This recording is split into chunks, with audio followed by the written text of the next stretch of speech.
recorded, not live, but recorded from the Associated Foundation's Training Center aboard the Battleship Iowa. It is another exciting episode of Scuttlebutt, the podcast of the National Museum of the Surface Navy. My name is David Canfield. I am the Vice President, Chief Information Officer for the museum. Also a retired Chief Petty Officer who started my Navy career aboard this very battleship. To my left is our Chief Operating Officer. Mm-hmm. Nuts and bolts, Mike Getcher. Nuts and bolts. There you go. Our illustrious producer, Moran, the skater. Yeah, well, I have so many nicknames now I don't even know anymore. Right. Keel Haul, you've been Skate Queen or I forget. Ice Queen. Ice Queen, that's it, yeah. Button Pusher. Button pusher in this role. And Captain Roundup, how's the backyard going? Kyle Abe? Two responses to that. No more Roundup because we've been introducing more and more dogs to the backyard, so no more Roundup. Nice. But it's a bad time to stop doing the Roundup because the bougainvillea that I hacked down to a little stick has sprouted again. And I don't know what to do. So hopefully one of these dogs can rip it out of the ground. Podcast at LA Battleship. Right. You have solutions. Send We'll your take them. suggestions to podcast@labattleship.com. But I have a little patch of Vinca at home that I have set fire to before, and I'm convinced that once you buy that stuff, you've got it forever. It's like some sort of disease. Yeah. All right, joining us today in studio. From the Naval Weapons Station, Seal Beach, we have Lieutenant Adam Tellez and Mineman Chief Brian Chickering. Did I get that right? Did I screw it up? You did. Chickering, there we go. Cool. Well, welcome to our podcast. As you can see, we're terribly formal here. But go ahead and introduce yourselves and tell us a little bit about what you do. All right. Well, hello, everybody. I am Lieutenant Adam Tellez. So we are from Naval Weapons Station, Seal Beach, as was said. But we work up there, both stationed up there at the mine shop, and we're part of the wharf operations, reloading all the ships that come to Naval Weapons Station Seal Beach. So thank you for having us. You don't often think about wharf operations or mine countermeasures at the weapons station, but I suspect we'll hear more. Oh, yes. We have lots to say. Cool. To be continued. Yeah. Mineman Chief Brian Chickering. Also, same thing, wharf and mine shop. So happy to be here. Thank you guys for having us. So for me, I grew up in Long Beach, and then I've recently lived over there in Garden Grove. I could literally walk to the, I guess it would be the north side of the Seal Beach Weapons Station pretty easily. It's a major feature of the Southland. I mean, I grew up here going down to the beach. I've motored through the jetty there over to Huntington Harbor and, seeing the mine operations. And then my son is a JG now. I took him to his first ship just for a visit. I think it was an LSD that was in there loading up or unloading or whatever it was. So it's been kind of part of my life for a long time. It's a huge, kind of vast piece of land for Orange County. And really, I think a lot of our listeners, readers, whatever you want to call them, wouldn't even necessarily understand why we even have a need for a weapons station. You don't just keep your bullets all the time in your car, right? But you might just share about that. And I think there's also an environmental Nature There preserve. is. Yeah, so there's a couple things to talk about, and I just thought I'd start that ball. Sure, yeah. Naval Weapons Station Seal Beach is a huge part of the Navy's operations, really the only full-service naval weapons station on the West Coast. So we're serving the entire Pacific Fleet. There's one other one up north, Indian Island, up in Washington, but they're not a part of our direct operations. So we handle just about everybody else, including visitors from Hawaii, Japan that are coming out this way. They sometimes get ammunition or unload ammunition to us as well. So we have really a very large facility. It's real estate being at a prime up here. It's really funny to see how much of it is dedicated to the Naval Weapons Station.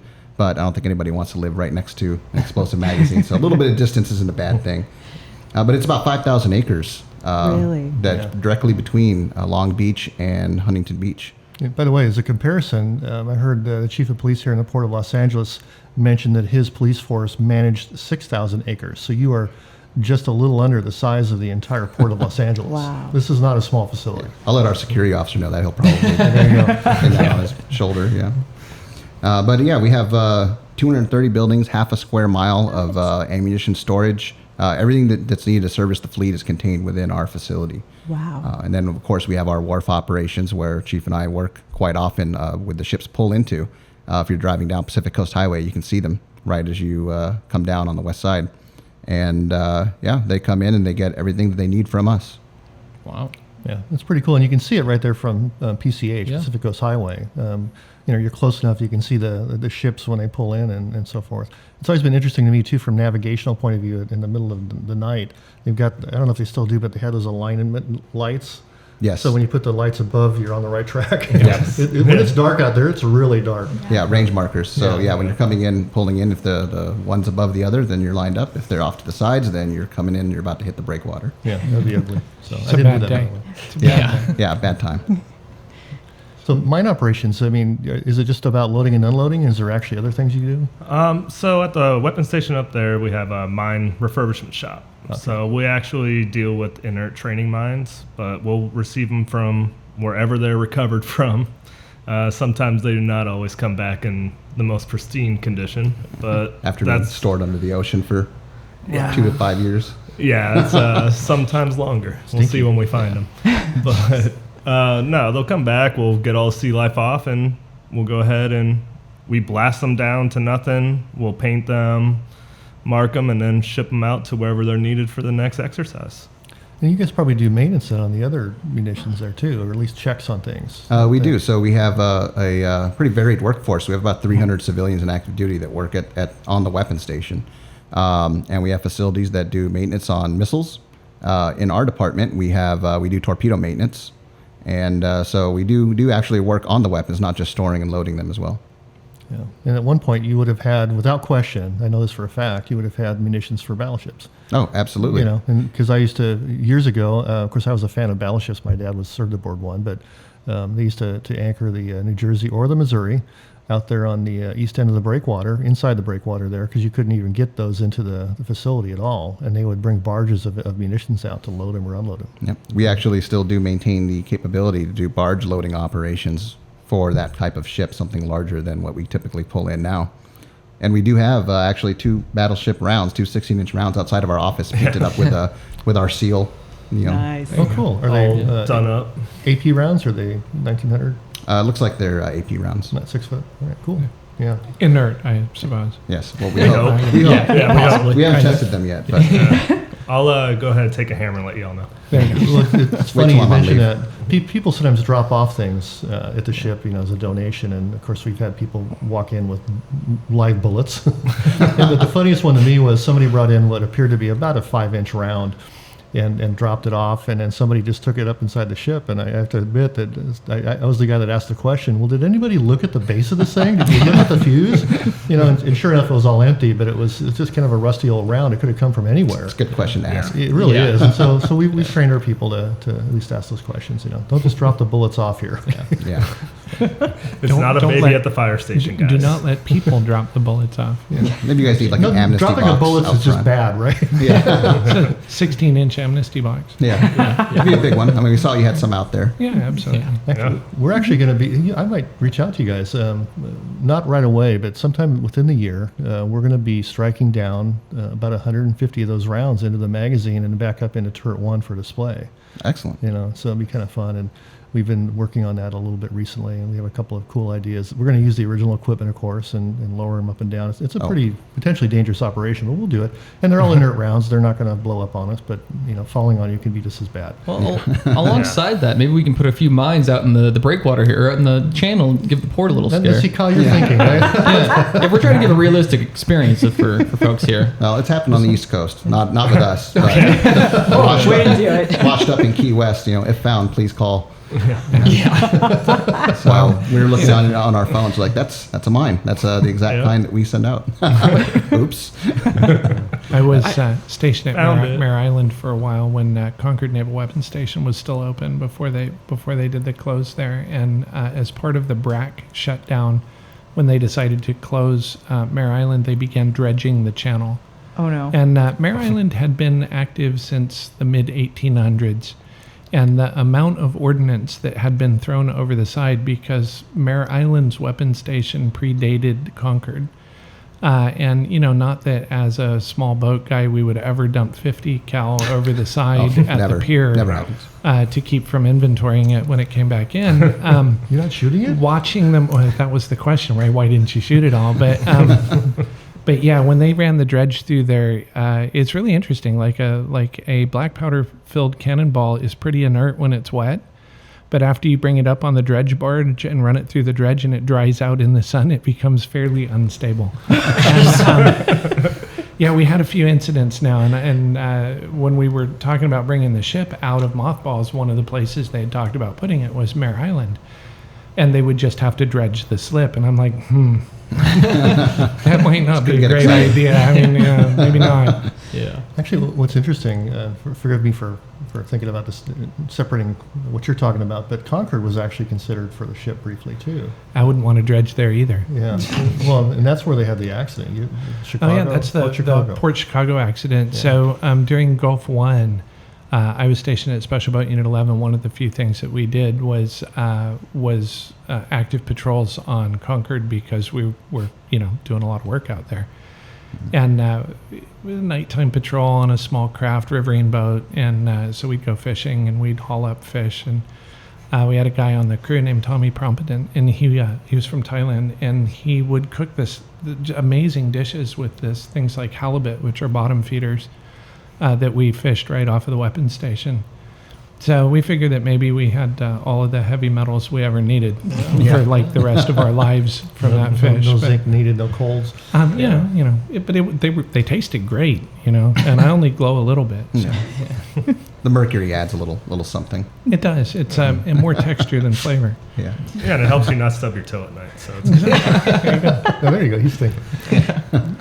So you guys, when we started, you talked about the history of the base. You want to touch on that a little bit? Oh, absolutely. Yeah. So, I mean, the history of Naval Weapons Station Seal Beach really is the history of the Navy out here in Southern California as a whole.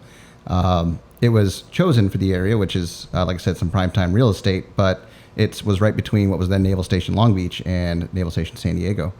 I know Long Beach has not been around since BRAC, which was a little upsetting for me. My brother was in the Navy on the USS Prairie, and he was stationed at Long Beach on a destroyer tender, and I got to go see him, and it was a 15-minute drive from where I grew up in Torrance. I'm Torrance. Oh, really? Yeah. Which high school? Torrance High. Oh, I'm sorry. Hey. I went to West. Well. You are our rivals, though. Our rival was North High. Yeah. Yeah. But they did film. They like to film stuff at Torrance High School. They do. It's a pretty school. Yeah. Yeah. So sorry. Classic. Sidebar. Go ahead. Yeah. So the Navy chose chose Seal Beach as its location because of its proximity to the naval station to be able to service the fleets.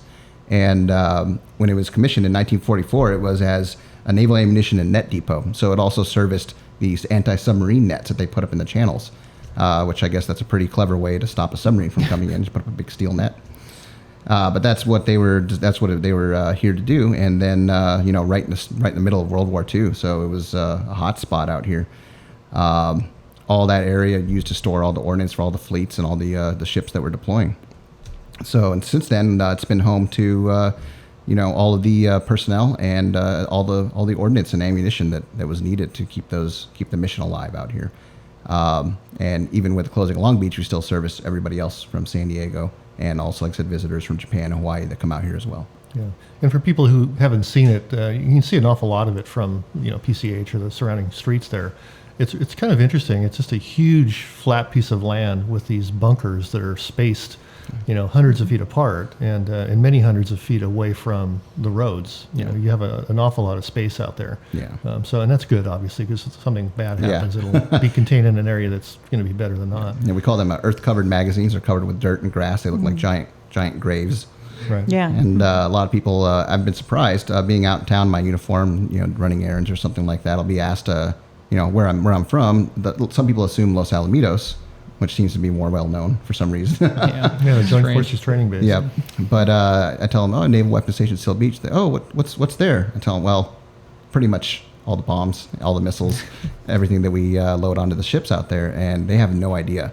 I had somebody who lived right across Westminster Boulevard tell me they had no idea what they were living across the street from. The fact that they had no curiosity blows my mind. Or the fact that you can't connect the dots on, here's a large concrete fascia covered with dirt. I can't imagine what would be inside of there. It is very safe, though. We do have a huge emphasis on safety because of our proximity to residents in Southern California and the surrounding areas. Very good relations with the local community, and all those earth-covered magazines are cited to not carry more explosives than would be safe even if something did happen, to keep the surrounding areas safe. And you guys are always at the Seal Beach Christmas Parade. So I have a disabled son, and we go there pretty much every year. And you guys always bring a couple of boats, and you have a great show, good display. You're part of the community. Yeah, we'd love to participate in Armed Forces Day Parade. Obviously, Fleet Week we were here for. We got some mines and torpedoes on display, which was a big win. Thank you, Chief, who really took lead on coordinating all of that for us. Just grabbed a few on your way out. Yeah, I mean, Put them in your pocket. see what I can fit in a trunk. We were actually literally walking around the building and saying, "Can we take this? Let's take this. What about this? Oh, that's let's leave that one there. Let's not show that one off. That one could use some No work." reason. It's interesting. You mentioned training devices, and you don't think about mines as a training device, but the mine warfare. And I'm a retired diesel mechanic. I was an engineman. I did time in small boats, so my knowledge of mines are, try to stay away from them. Mine bad. I would be interested in hearing you talk about some of the training evolutions and whatnot, because you don't think about mines as a training device. But clearly, if we have minesweepers out there, they need to know how to look for them. Yes, you're absolutely right. A big part of it is just the ability to test our minesweepers. So laying these mines gives us the ability to see, we know where they're at, but the minesweepers may not. So now, how much are they picking up? What are they missing? Why are they missing it? Being able to fine-tune our capabilities in that manner really sets us apart. And that's what allows us to ensure the safe transportation, because that's really the goal of the minesweeping community, is to ensure a safe lane of travel should anything happen. Just thinking, just literally like yesterday, the CO of was it the Stark passed away. Wow. Or no, it was a Sammy B. Roberts. He hit a mine. B. Yeah, Sammy B. Sammy B. They hit a mine in the Persian Gulf, and in the 80s. and they saved their ship. A profound display of leadership and training, and an extraordinary crew did just an amazing job. But yeah, mines are a real threat, especially in places like that. You have confined maneuvering capabilities and all kinds of issues. Well, it's also cost too. Mines are probably your cheapest form of warfare, because it's not always high-tech sensors or anything like that. I mean, a barrel keg of explosives can do just as much damage, and even the threat of mining. I mean, nobody's gonna. You tell me there's a bunch of mines in there, I'm probably not taking my boat that way. Not before you check it out. It's interesting too. I think you may have known this. Dick Landgraf, who worked at Long Beach Naval Shipyard, worked on the New Jersey and the Missouri as the Persian Gulf War started, literally was asked by NAVSEA, hey, does the mine paravane still work on the battleships? So I actually have pictures of us with the paravanes deployed in the Persian Gulf. But that is a very different sweeping technology than we use today, because those are the old World War II era and pre-World War II era, chained mines, a big ball of explosive with a terrifying glass battery, that are waiting for a ship to bump into it. I think you call those the Finding Nemo mines. Yes. Yeah, exactly. Those are Windows Minesweeper mines, whatever they are. But it's interesting because those are not the mines that are used today, typically, or at least not by us. They're not super far off, though, either. We do still have moored mines that resemble that. Obviously not with the glass battery encased and all that. But, no, we still have that same capability. Mining is about variety. Yeah. So it depends on what you want to get. That's what I always say. The spice of mining. The spice of mining. It sounds like something you should pursue in your backyard there. Yeah, it might be my solution. Get that stump right out there. Bougainvillea solution. I might have something in my trunk this time. So Thank you. No, but that's what most of the training shapes, we call them, are specifically for that, to mimic these other mines that we'll encounter. They're not necessarily the mines we would use. We do also build those. Chief will probably talk a little bit about those, about the teams that we set up too. If we wanted to mine an area, how we would do that is by going out somewhere and building the mines. But we have teams of personnel who do that. Yeah, think about it. You have to actually build fake foreign versions, both from I'm assuming an acoustic signature point of view, and a few other things and things that we may not be able to talk about. What's in your trunk? I don't know. That definitely I can't talk about. No, I mean, we do, like we said, we do have mine assembly teams is what we would usually call them. And we send them all over to support exercises, but they're also trained and prepared to do the real thing. whether that's being deployed on a carrier and assisting that manner, supporting helo squadrons, F-18s, all sorts of different avenues, or just going out on small crafts for recovery and deployment.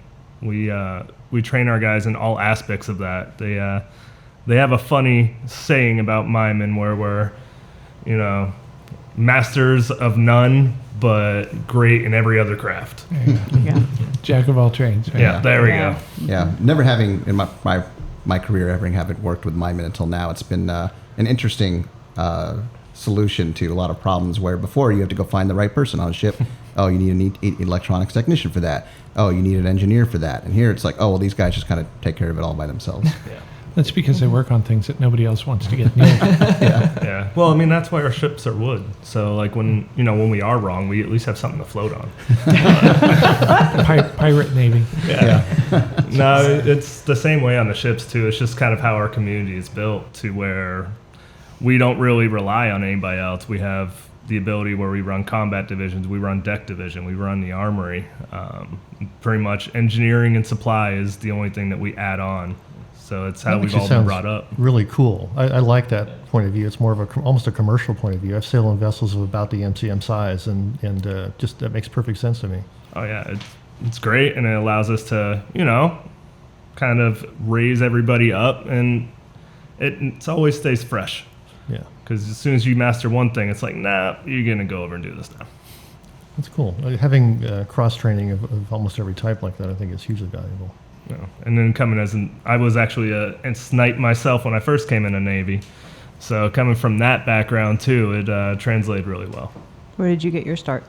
I was a GSC which is a gas turbine systems technician electrical, on the USS Antietam. As a matter of fact, was my first ship before it went overseas. Now it's in San Diego, when it was in San Diego at that point. Now it's in Japan, which was my previous ship before I came to Seal Beach. Yeah. So. Yeah. It is a small world. I have an interview this afternoon with somebody for a position that's open. That's an old Vinny sailor. My brother was on Vinny out of Long Beach, Okay. or out of San Diego. He was on Mobile out of Long Beach. I wanted to go to Long Beach because I wanted a battleship. I knew I was going to Long Beach. There were 2 battleships in Long Beach, and so born and raised in California, boot camp in San Diego, knew I was going to Long Beach. I put down Long Beach, San Diego, Treasure Island. And for the class of ship, I put battleship, battleship, battleship. When I got my orders, it said USS Iowa BB-61, and I thought, yes. And I turned the page, and I was like, oh, dear God, it's in Norfolk. There's been some horrible mistake here.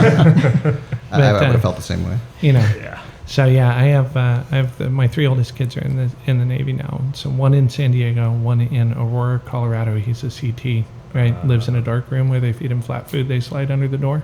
And one is still in school at Information Warfare Training Center, IWTC Quarry. So she's anxiously awaiting her transition to the fleet.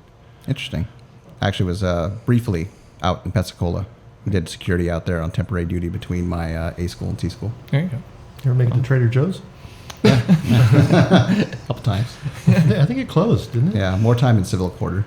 Oh yeah. Okay. There was a Irish pub down there too with tens of thousands of dollar bills hanging from over. It is a fantastic and place. They sang to the moose on the wall. Yes. What's the name of the place? I can't remember. It's been about 20 years. Oh, there you go. I know I might have been there with you. I know exactly what you're talking about because I missed my daughter's phone call home from boot camp. One of her phone calls. I had the phone out on the table and I didn't have reception, and I was in that Irish pub, and I walked out and I got like 3 voicemails. Bing, bing, bing. Hey, Dad, I want to talk to you. To the in tears, sobbing. Why won't anybody answer my call? I remember now too. They had this silly song about kissing the moose. Yep. Kiss the moose, kiss the. I don't remember what the reasons for. I never had to kiss the moose, thank God. But Well, if you kissed it, you would have found out. I missed something. I might have It's like taken the a different Blarney direction in Stone. life. So many people kissing the moose. You really don't want to go there. Yeah, maybe you're better for having not done it. Okay. Absolutely. Well, I missed that point. That's all good. But cool stuff. Well, it's fun. I like the area down there. We mentioned the preserve too, real quick. I'm not sure how much time we have, but Yes. Yeah. So the Seal Beach National Wildlife Refuge. So the U.S. Fish and Wildlife Service actually manages that. It's about over 900 acres of our base is devoted to the National Wildlife Refuge.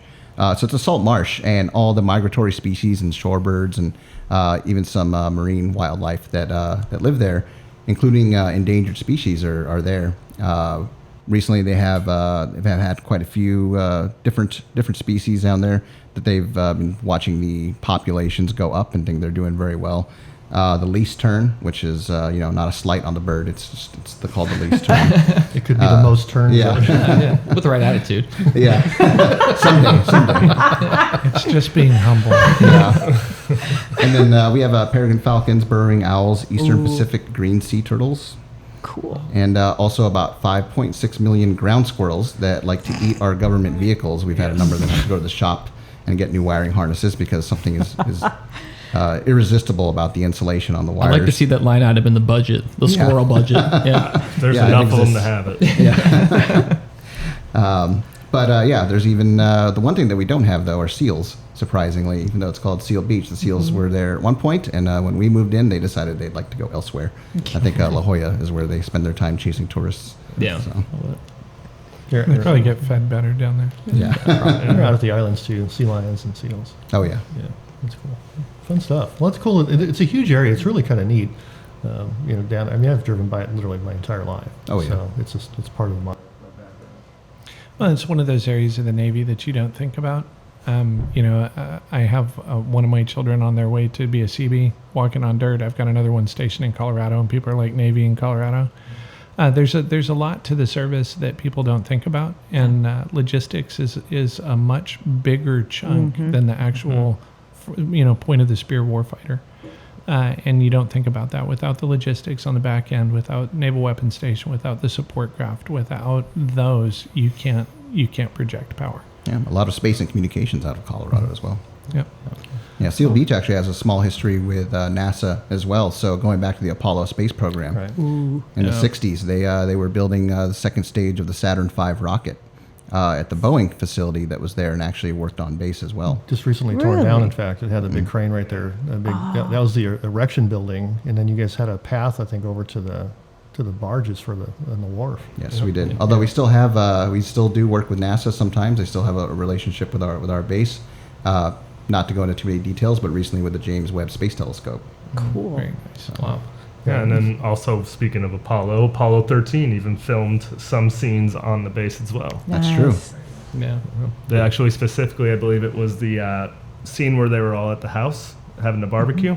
That was actually done on the officer housing on the base there. One of the Classic. three Probably houses. it looks the same, right? It's one of the places you can find a house frozen in time. Yeah. Yeah, it still does not have AC. Kind of like close this to the room. beach. I know. Yeah, you're right at home, right, Chief? I know, yeah. It's buddy of mine was talking to me yesterday. He's like, life just hates AC for me. I don't get AC at home, not at work, My car was acting up, so I didn't get AC in my car. AC deprived. I know. Yeah, our building facilities are pretty old, so we also don't have AC for the moment at our mine shop, which is where one of my offices is.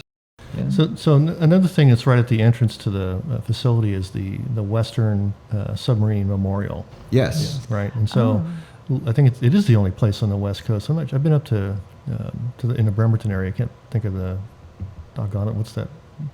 I've been there, the torpedo place. I don't think there's a memorial up there though. So it must be the Western one. Do you have that? Yes, we do. The World War II National Submarine Memorial is right outside the base, and it's actually open to the public. So it's adjacent to our front gate, but there's parking, and anybody can visit at any time. It's honors the 52 submarines and the 3,000 sailors lost their lives on them during World War II. Wow. So very important piece of history. There's quite often there's the organization that schedules events and tours there. The Veterans Organization, Submarine Veterans. We have people here that are participants. Dave V is a submariner, and he goes to that, and he's part of his Veterans Association stuff. And now that my son's going into submarines, I may have a little bit more interest in it too. Yeah, I have the number Yeah. 4 child that wants to join the submarine service. Shout out there to Charlie Butcher, who's involved with the World War II submarine community, and also the chief engineer on USS Pampanito up in San Francisco. So a good friend of mine and I served with him at the boat unit. So the worlds are strangely connected. Yeah, absolutely. So. Yeah, my son's just hopefully finishing a prototype here on the I guess it's the ex La Jolla. They redesignate them in Charleston. So he's got. They become training. Yeah, it's a prototype. So submarine guy. Well, we're running up against the clock. And so I will tell people, if you have feedback on this or any episode, go ahead and send us an email, podcast@labattleship.com, or as I like to say, podcast@labattleship.com. Go ahead and send us a shout out if you want to hear a topic or you want us to invite a guest on. Thank you very much to our guest from Seal Beach. Thanks for sharing the history with us. Certainly appreciate having you on board. Thank you for having us. Thank you. Any last words? That's way too close to mine heart. So many opportunities. So now And on that note, I was going to say, we'll go around that one. That'll definitely sink us all. All right, so you better take us home before it goes downhill. all right. Thanks for being here. It was fun. Thanks, guys. Thanks for Thanks so much. your participation as well. Fleet Week coming here in the community in general. Yeah, come back and Appreciate see it. us again. Yeah, We're already bring us more planning for that. minds. Bring We us love more the minds. Yeah. We wouldn't mind. Yeah. I can do it too. All right. There we go. Have a good one. See you.